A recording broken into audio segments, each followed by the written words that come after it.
नमस्कार दोस्तों। बहुत पहले की बात है, एक जगह पर 4 पेन रहा करती थी, काली, नीली, हरी और लाल। लेकिन उन्होंने कभी भी अपने रंगों को अलग नहीं माना। उन्होंने हमेशा अपने अस्तित्व को बढ़ावा दिया और उनका अस्तित्व था कि वो एक पेन है, चाहे वो कोई सा भी रंग हो। वे हमेशा एक दूसरे का साथ देते थे, कभी कोई अकेला नहीं रहता था। उन्होंने मिलकर बहुत से खूबसूरत चित्र बनाए, अपनी अलग अलग रंगत से सबको खुश किया। ये चारों एक दूसरे की मदद करते थे और भरोसे का मतलब समझते थे। लेकिन फिर एक दिन वहाँ पर आया एक नया पेन जो खुद को बहुत अकेला मानता था। वो उन चारों पेनों से खूब जलता था, इसलिए उसने उन सभी को अलग करने की योजना बनाई ताकि उनके ऊपर वे राज कर सके।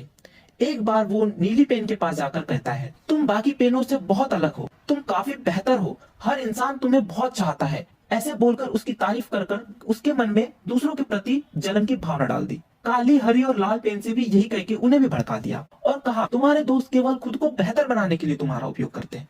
ऐसे सब बोल के उन चारों रंगों की पेन को अलग कर दिया। उन चारों की एकता को तोड़कर धीरे धीरे नया पेन उन चारों के ऊपर राज करने लगा और बीच बीच में उनका प्यार पाने के लिए अलग अलग पेन के पास जाकर जानबूझकर ये बोलता था कि तुम्हारा रंग बेहतर है और किसी का नहीं। और ऐसे ही पेनों ने अपने रंगों को ज्यादा अहमियत देना शुरू कर दिया। अब वो खुद को अपने रंगों से जानने लगे। अब वे भूल गए थे कि वो सिर्फ एक पेन है जिनका काम था लिखना। चारों पेन अब लड़ने लगे, एक दूसरे को नीचा दिखाने लगे। पहले जो दोस्त थे अब वे दुश्मन बन गए। रंगों का मेल बिखर गया, चित्र अधूरा रह गया और सबकी खुशियां खत्म हो गई। लेकिन क्या आप जानते हैं, आखिर में पता चला कि नया पेन जो लड़ाई शुरू करने आया था उसके पास खुद का कोई रंग ही नहीं था, क्योंकि वो अंदर से खोखला था। उसके अंदर कोई रिफिल थी ही नहीं, इसलिए वो दूसरों को अलग करके उनकी एकता खत्म करके उनके ऊपर राज किया करता था, उनका रंग बता बता कर। क्योंकि वो डरता था सब उसका मजाक बनाएंगे। अगर सबको पता चल जाता वो खुद कोई सा भी रंग नहीं लिख सकता, इसलिए उसने दूसरों को भड़काकर अपना खुद का डर छुपाया था। और ये बात जब तक पता चली बहुत देर हो चुकी थी। यही कहानी हम इंसानों की भी है। हमें भी इसी तरह पॉलिटिशियन हमारी जाति धर्म के नाम पर हमारी एकता को तोड़ के हमारे ऊपर राज करते आ रहे हैं। हम भी कभी कभी भेदभाव, ईर्ष्या और अलग होने की सोच में उलझ जाते हैं। लेकिन सच यही है, असली ताकत एकता, समझ और सम्मान में है। अगर हम उन चारों पेन की तरह मिलकर काम करें, भेदभाव और घमंड को तोड़ दे, जैसे पेन रंगों का संगम बनाकर अच्छा चित्र बनाते हैं,